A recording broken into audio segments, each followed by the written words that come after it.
out booths, the smell of old books, the quiet murmur of conversations. He liked to observe people, their little habits, their hurried steps, their brief moments of joy.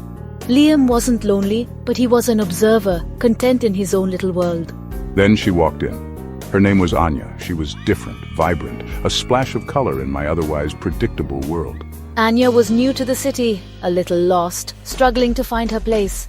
The only place she felt comfortable was this cozy coffee shop.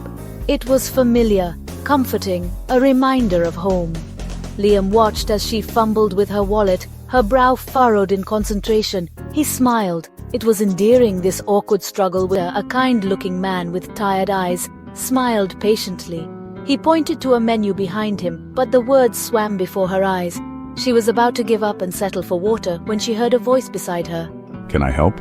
I think you're trying to order a cappuccino. The voice was soft, hesitant, but kind. She looked up into the warm brown eyes of the boy from the corner booth.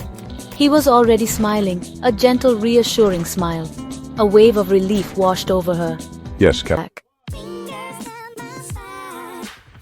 That's how it started. Every day, Anya would find herself at the same booth, a steaming cappuccino waiting for her. And every day, Liam would be there, his book forgotten, his eyes filled with unspoken questions.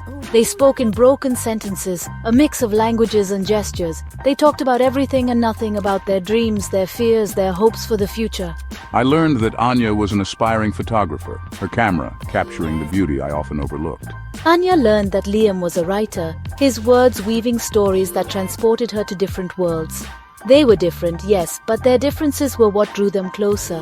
He loved her spontaneity, her zest for life. She loved his quiet. It was in the way she laughed at his jokes, even the bad ones. It was in the comfortable silence they shared, a silent understanding passing between them. For Anya, love was in the way Liam looked at her, like she was the only person in the room.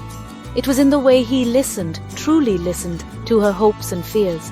It was in the way he made her feel seen, understood, cherished. Their love story wasn't a fairy tale.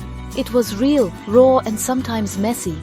There were fights, misunderstandings, moments of doubt, but through it all, they held on, their love anchoring them through life's storms.